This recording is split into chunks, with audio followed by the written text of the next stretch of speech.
Je vous entends pas. Bon sabbat? Ah, vous êtes là alors, c'est bien. C'est un plaisir de vous retrouver ce matin à l'église de Woluwe. Nous allons commencer notre service avec un cantique. À toi, Seigneur, dans le Donner les gloires 449. Pardon. Je vous invite à vous mettre debout.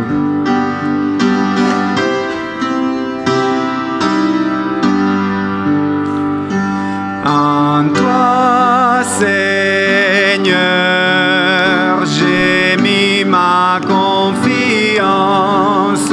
En toi, Seigneur, j'ai mis ma confiance. Ton puissant secours m'assiste tous les jours.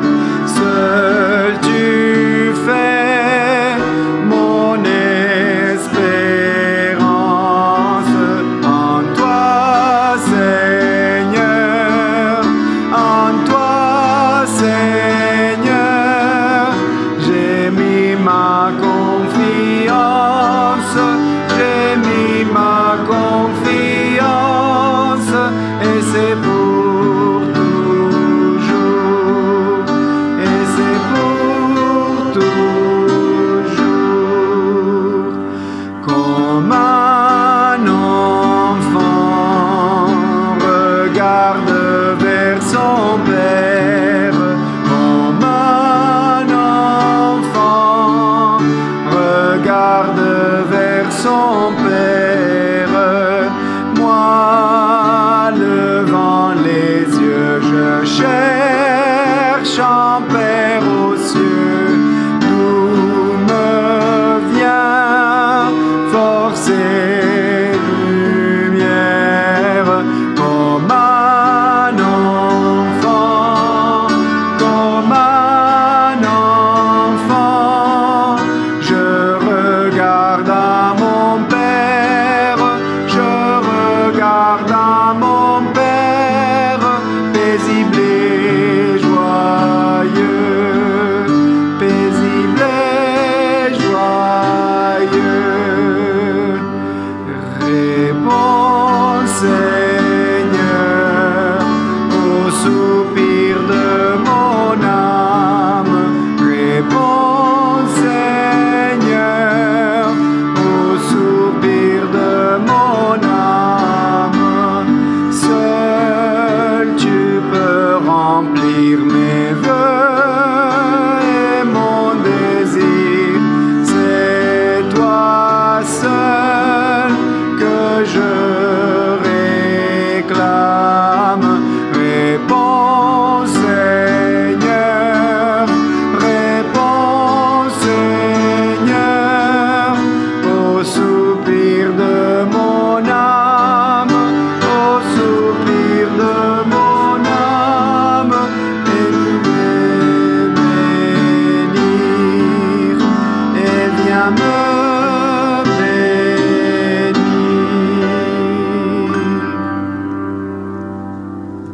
Je vous invite à garder cette position pour la prière. Merci Seigneur pour ce matin. Merci pour toute ta communauté qui est ici ce matin pour te chercher, te louer, t'adorer. Et nous te demandons Seigneur que tu sois avec nous pour écouter ta parole. Et nous te demandons comme dans le chant de venir nous bénir comme tu le fais toujours. Pardonne le péché de ton peuple, Seigneur, pardonne-nous et garde notre cœur en toi. Que tu puisses garder chaque personne ici qui a des soucis, qui a un chagrin pour quelqu'un, que tu puisses consoler, que tu puisses vraiment bénir Jacques, qu'il puisse partager la parole. Garde ton peuple, merci pour ton amour, merci pour tout ce que tu fais pour nous, au nom de Jésus. Amen.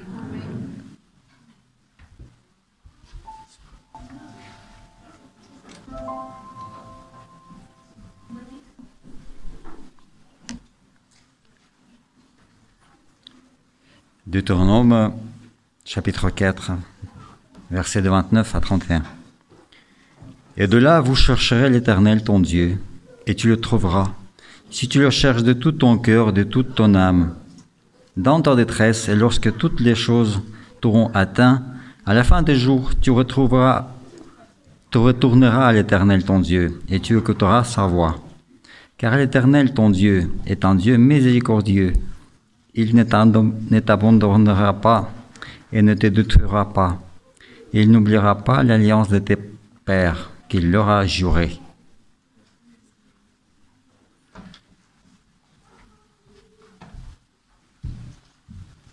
Merci Pavel. Nous allons maintenant écouter ce que le Seigneur a à nous dire de la part de Jacques Pierre, qui va nous, pour ceux qui ne connaissent pas, c'est notre ancien. Et faisons bon accueil et bonne écoute. Merci. Bonjour à tous. J'espère que vous avez passé une bonne semaine et que le soleil est là non seulement pour vous réchauffer, mais pour vous donner le cœur plein de soleil et de joie de vivre. Je vous propose directement, pour introduire cette méditation ensemble, de lire dans le livre des Chroniques, le deuxième livre des Chroniques, au chapitre 20. Nous lirons les versets 1 à 4. Donc, 2 Chroniques, chapitre 20, les versets 1 à 4. Après cela, je vis les fils de Moab et les fils d'Ammon et avec eux des Maonites marchèrent contre Josaphat pour lui faire la guerre. On vint en informer Josaphat en disant « Une multitude nombreuse s'avance contre toi depuis l'autre côté de la mer, depuis la Syrie, et ils sont à Hatsasson Tamar, qui est en fait En-Gedi. » Dans sa frayeur, Josaphat se disposa à chercher l'Éternel, et il publia un jeûne pour tout Juda. Juda s'assembla pour invoquer l'Éternel, et l'on vint de toutes les villes de Juda pour chercher l'Éternel. Le roi Josaphat a un sérieux problème.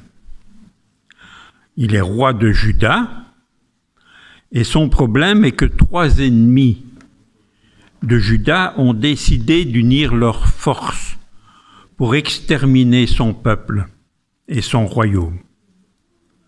Ces 3 armées, Moab, Ammon et Édom, se sont mises en mouvement contre Juda.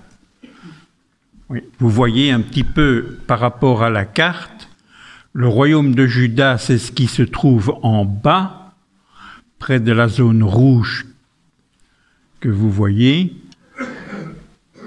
Le royaume d'Israël étant au nord.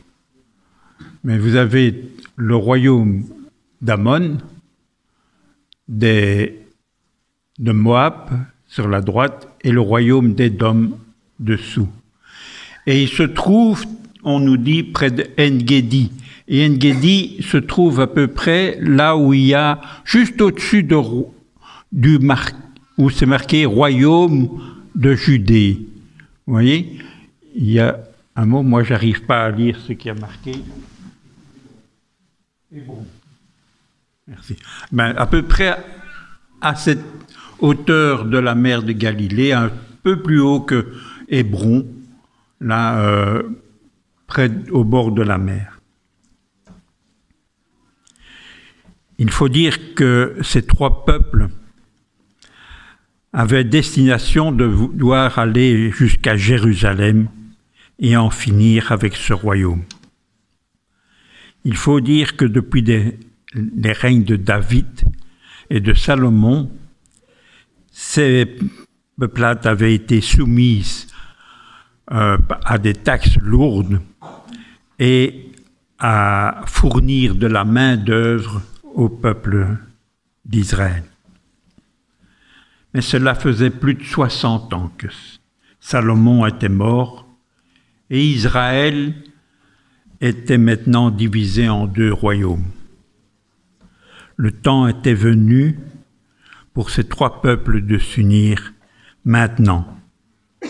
Le royaume du Nord étant affaibli par sa guerre avec la Syrie, alors maintenant c'était le moment pour attaquer la Judée. Après cela, peut-être s'attaqueront-ils au royaume du Nord. Et pourtant, ces 3 armées étaient apparentées au peuple d'Israël. En fait, Moab et Ammon, ce sont des descendants de Lot. Et Ammon était un descendant aussi de Lot. Édom, lui, était descendant d'Ésaü. Mais il n'était pas en train de préparer une réunion de famille. Loin de là. Ce qui peut nous faire réfléchir sur les difficultés auxquelles nous devons parfois faire face, alors que ce sont parfois ces difficultés nous viennent de nos proches. Mais revenons à notre histoire. Josaphat entend parler de cette attaque imminente et pas besoin d'être un génie pour comprendre que son armée fait figure de château de sable en face d'eux. Le royaume de Juda va être balayé, à moins qu'ils trouvent et reçoivent une aide importante. Que fait-il alors? Je suppose qu'il va consulter ses chefs d'armée de son armée, prendre conseil auprès de ses ministres, tenir un conseil de guerre, chercher à évaluer quelles sont les armes de ses ennemis. Eh bien non. Josaphat ne fait rien de tout cela. Il publie un jeûne pour tout son royaume et il décide de consulter Dieu. Ça paraît étrange quand même, non? Vous ne trouvez pas? Face à une bataille imminente, il se montre, à vue humaine, très mauvais stratège. En tout cas, beaucoup peut-être d'entre nous n'auraient pas fait cela. Il est vrai qu'on a naturellement une forte tendance à réfléchir à se sortir de nos mauvais pas, par nous-mêmes. Josaphat peut compter sur des hommes forts, il a des équipements de guerre. Alors pourquoi se tourne-t-il vers Dieu en premier lieu? Il pourrait essayer par lui-même. Mais le texte nous dit qu'il est dans un tel effroi qu'il n'entrevoit aucune autre solution que de s'en remettre à Dieu, comme seul secours. Et Josaphat va associer tout le peuple. Il va proclamer un jeûne. Alors me direz-vous, qu'est-ce que c'est qu'un jeûne? C'est le fait de mettre à part du temps pour prier, pour chercher Dieu, comme par exemple le temps de son repas. Et aujourd'hui, on pourrait faire un jeûne de télévision, de téléphone portable, de salle de sport. C'est une manière de dire à Dieu que chercher sa présence, son conseil, nous est plus important que le fait de manger. C'est consacrer du temps pour Dieu. Avons-nous déjà pensé à jeûner quand nous demandons l'intervention de Dieu dans nos vies. Ici, je ne parle pas de l'intervention de Dieu pour nous rendre la vie plus confortable, mais lors d'attaques du mal, lorsque notre vie spirituelle est éprouvée. Josaphat doit s'efforcer à rechercher Dieu de tout son cœur. Mais ce sont des mots. C'est quoi chercher Dieu? Rechercher Dieu, difficile. Chercher Dieu, je vais vous dire d'abord ce que c'est pas. Je vais peut-être vous choquer. Chercher Dieu, ce n'est pas aller à l'église. Ce n'est pas faire partie de l'équipe de la louange. Ce n'est pas être moniteur d'école du sabbat. Ça peut être tout cela. Mais tout cela est plus une conséquence de la recherche de Dieu.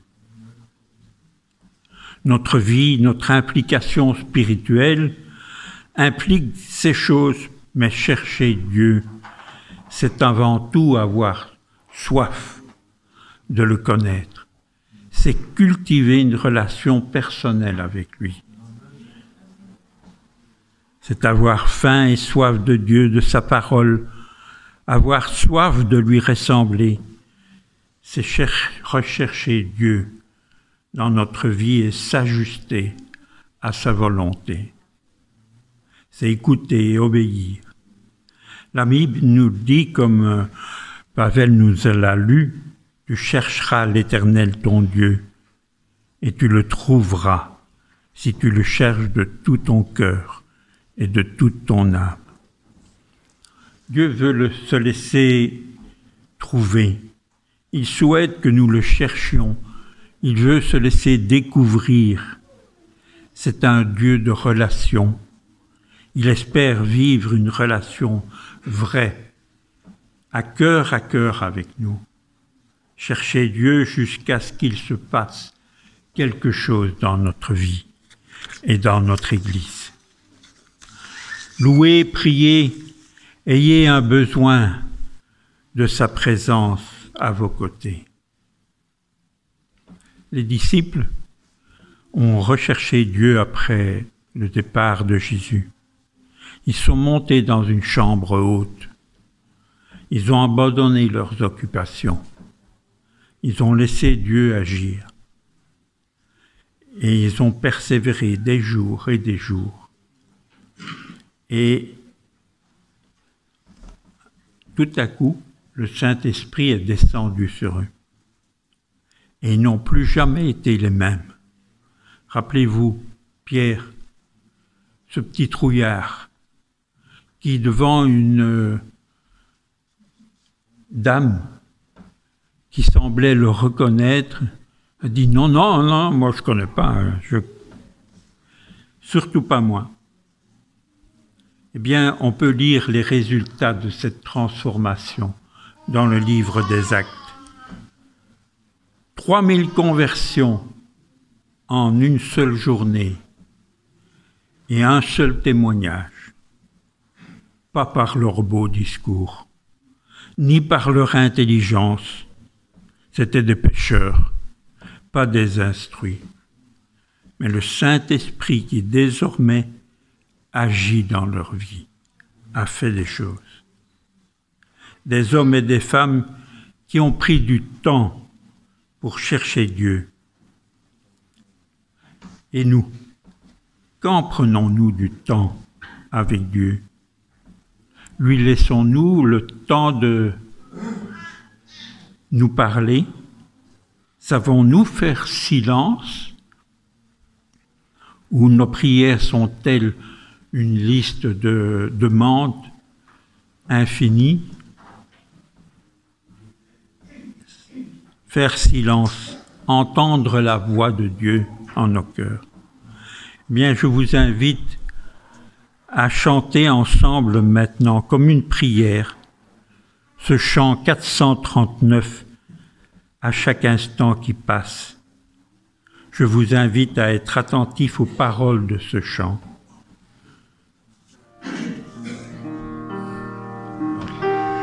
Nous avons maintenant le plaisir de pouvoir apprendre ce cantique qui n'est pas peut-être très très connu par toute l'Assemblée, mais vous l'aurez peut-être déjà entendu une ou deux fois. Chaque instant de chaque jour qui passe, dit le texte, en toi seul je peux me confier. C'est aussi l'esprit avec lequel je vous invite à faire cette prière chantée.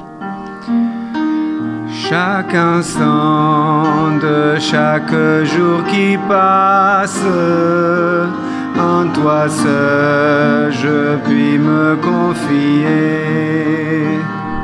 Ô Jésus, que jamais rien ne lasse, soutiens-moi, viens me vivifier.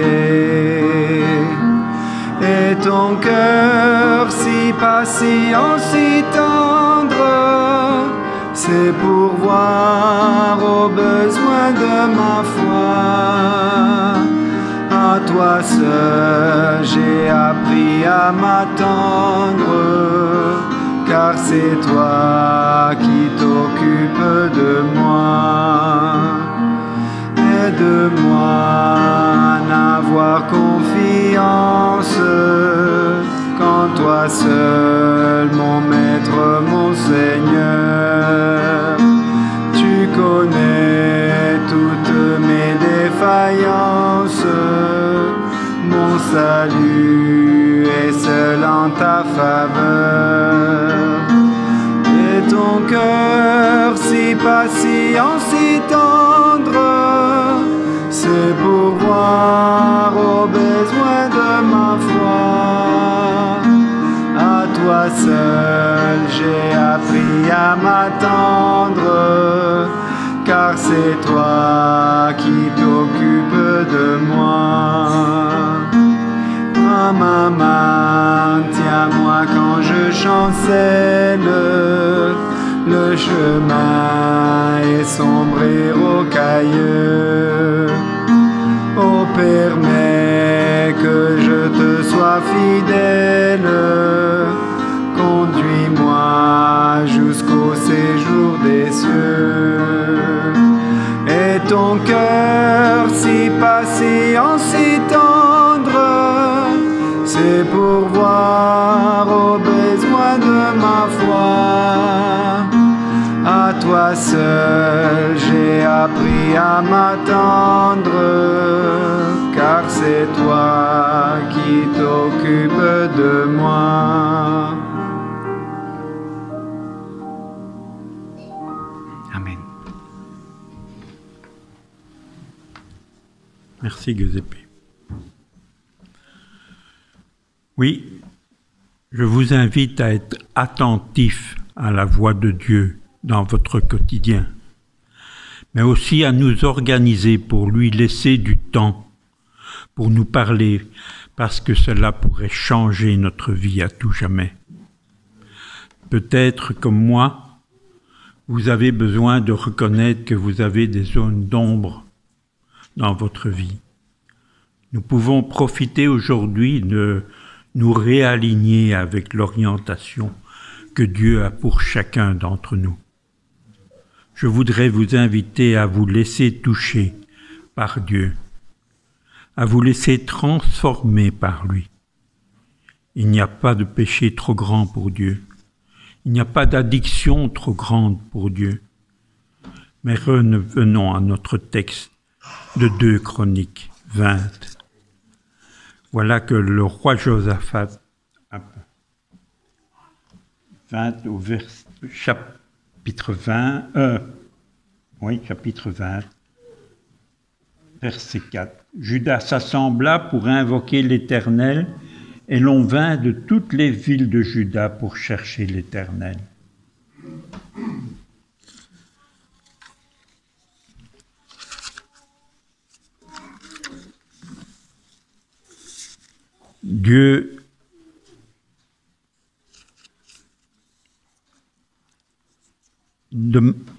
Josaphat demande le secours de Dieu. Les ennemis, quant à eux, arrivent. Ils seront là peut-être demain. Quelle frayeur le peuple doit ressentir. Vous savez, ils n'avaient pas l'intention de faire de la dentelle. Ce n'était pas seulement le roi Josaphat à qui ils en voulaient, mais ils voulaient passer par l'épée, le peuple. Le roi Josaphat, alors, se tient au milieu de son peuple et va se mettre à prier. Et je vous invite à lire cette prière, 2 extraits seulement, car elle est très longue. Je vous recommande de la lire chez vous si vous avez l'occasion. Elle est pleine d'instructions sur notre manière de prier. Mais nous lirons les versets 6 et 7, et ensuite nous lirons les versets 10 à 12. Et il dit, Éternel Dieu de nos pères, n'es-tu pas Dieu dans les cieux? Et n'est-ce pas toi qui domines sur tous les royaumes des nations? N'est-ce pas toi qui as en main la force et la puissance, et à qui nul ne peut résister? N'est-ce pas toi, notre Dieu, qui as chassé les habitants de ce pays devant ton peuple d'Israël, et à qui tu l'as donné pour toujours, à la postérité d'Abraham qui t'aimait? Alors nous lirons le verset 10. Maintenant, voici les fils d'Ammon, de Moab et ceux de la montagne de Séhir, chez lesquels tu n'as pas permis à Israël d'entrer quand il venait du pays d'Égypte, car il s'est détourné d'eux et il ne les a pas détruits. Les voici qui nous récompensent en venant nous chasser de ton héritage, dont tu nous as mis en possession. Or, notre Dieu, n'exerceras-tu pas tes jugements sur eux, car nous sommes sans force, devant cette multitude nombreuse qui s'avance contre nous, et nous ne savons pas que faire, mais nos yeux sont sur toi. Prière assez merveilleuse, pleine de sentiments, de reconnaissance. Qu'en est-il de nous lorsque nous sommes au cœur de l'épreuve? Sommes-nous submergés par celle-ci?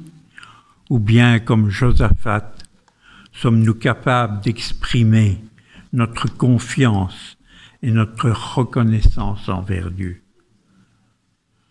avant même qu'il ne manifeste sa présence à nos côtés, d'une manière ou d'une autre? Josaphat rappelle toutes les actions de Dieu pour son peuple, et aussi il reconnaît toute son impuissance face au danger. Et Dieu va répondre.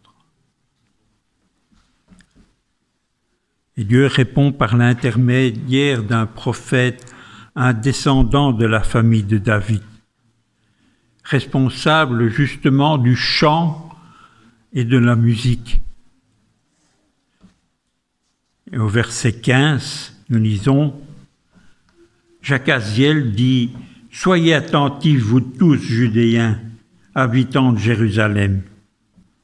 Et toi, roi Josaphat, voici ce que vous dit l'Éternel.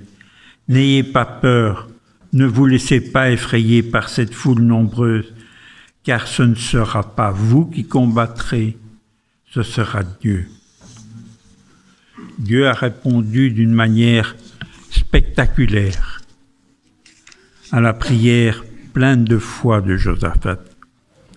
Il a semé le désordre parmi les armées d'Ammon, de Moab et d'Édom, au point où ils se sont entretués eux-mêmes, jusqu'au dernier soldat. Josaphat et son armée précédés d'une chorale de chanteurs, n'ont même pas eu à lever la moindre épée contre eux. Il leur a fallu 3 jours après pour emporter tout le butin chez eux. Je voudrais vous inviter à croire à ce que Dieu dit, et je vous invite à aller au-delà de cette belle histoire de la Bible pour nous l'approprier. Acceptons de lâcher prise. Laissons-nous toucher par Dieu et laissons-lui les commandes de notre vie. Laissons-le agir à nos côtés, parce que des choses victorieuses se passent quand l'homme laisse agir Dieu dans son quotidien. Dieu nous parle à travers de cette histoire et il nous le rappelle, comme il est dit dans Chronique, « N'ayez pas peur et ne vous laissez pas effrayer devant cette foule nombreuse, car ce ne sera pas vous qui combattrez, ce sera Dieu. Au sein de toutes les crises de nos vies, sachons rechercher la présence et la direction de notre Seigneur. Certes, toutes les difficultés ne disparaîtront pas, mais il avancera pas à pas avec nous. Comme le Christ l'a promis à ses disciples, je serai avec vous tous les jours jusqu'à la fin du monde. Amen.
Je vous invite à vous mettre debout pour ce cantique qui va conclure ce moment de culte et de louange. Christ est mon rocher, ma lumière et mon sauveur. C'est le 440 dans le Donnez-lui gloire.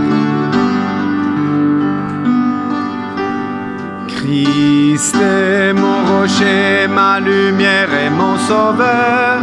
Je ne crains rien. Il est mon rempart et mon ferme soutien. De qui pourrais-je avoir peur? Même si la tempête fait rage, au plus fort de l'orage, si mon cœur est troublé, s'il venait à douter,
vous invite à incliner nos têtes.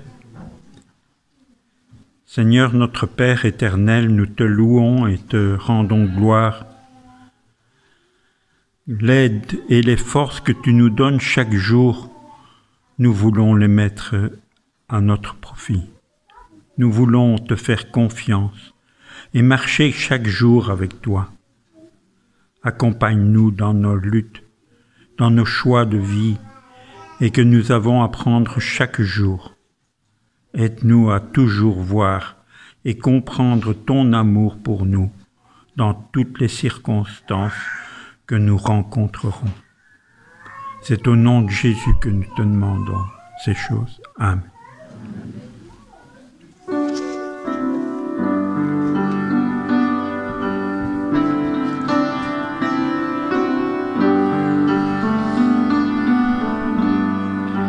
Que la paix de Dieu reste dans vos cœurs. Que la paix de Dieu reste dans vos cœurs. Que sa force vous anime dans la joie ou dans les pleurs. Que la paix de Dieu reste dans vos cœurs. Que l'amour de Dieu reste dans vos cœurs. Que l'amour de Dieu reste dans vos cœurs. Que sa force vous anime dans la joie ou dans les pleurs. Que l'amour de Dieu reste dans vos cœurs. Que le Saint-Esprit reste dans vos cœurs. Que le Saint-Esprit reste dans vos cœurs. Que sa force vous anime dans la joie ou dans les pleurs. Que le Saint-Esprit reste dans vos cœurs. Amen.